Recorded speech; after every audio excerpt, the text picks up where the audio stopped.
به کدامین نگاه چهره معصوم تو را بنگرم؟ به کدامین نوا آه سینه‌ات را از سرگلوی نی بنوازم؟ تیر دل مغمومت را به سر کدامین کمان بگیرم؟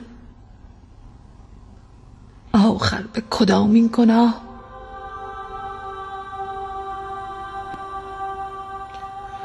آخر به کدامین گناه؟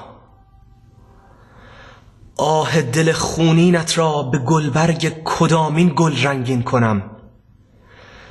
داد قلب مجروحت را بر سر کدامین آسمان فریاد زنم؟ آه از آه مظلوم تو، فغان از مویه یاران به خون غلتیده تو.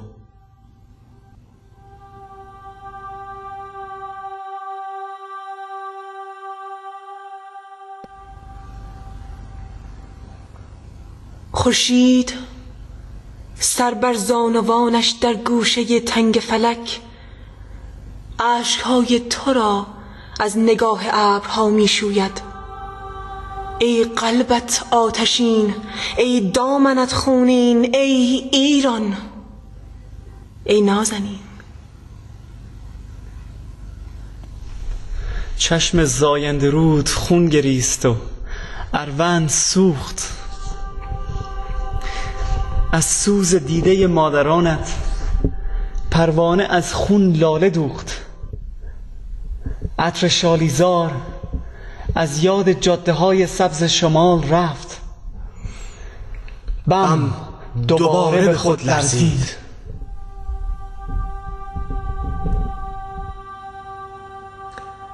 اگر صلابت دماوند امروز بغض خفته در گلوی جوانان دامان توست، اگر سبلان می گرید، اگر کویر در هم شکسته است، بگذار هماوای بغضت شوم، هم نوای آهت نینوای تو. بگذار بر التهاب گونه های خسته ات بوسه زنم، فارغ از هر نام و هر نشانی. تنها تو را ای هموطن صلای محبت زنم. جان من، جان من، هموطنم، هموطنم، اسفند عشق من بر سوز دلت هزاران هزار بار افشان باد و هزاران هزار ترانه مرهم، هزاران هزار پیام تسلی بر زخم دل آشیانه پرنده هایی که در آرزوی حس طعم پرواز به تیر جفا پرپر شدند. پرنده هایی که تنها بغض دیرینه دماوند را صدا شدند. جان من، جان من، هموطنم، هموطنم.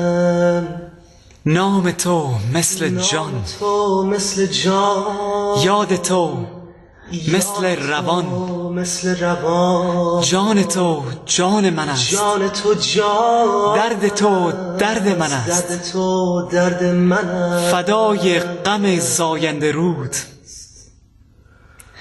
جان نثار آه دماوند. دردت به جانم بده، دردت به جانم بده، دردت به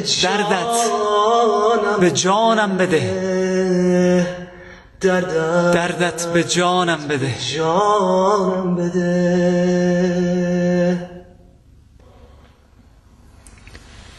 اگر امروز این چنین دربند، این چنین ویران، اگر قفست این چنین تنگ است، اما تو پرواز خواهی کرد، تو به اوج خواهی رسید.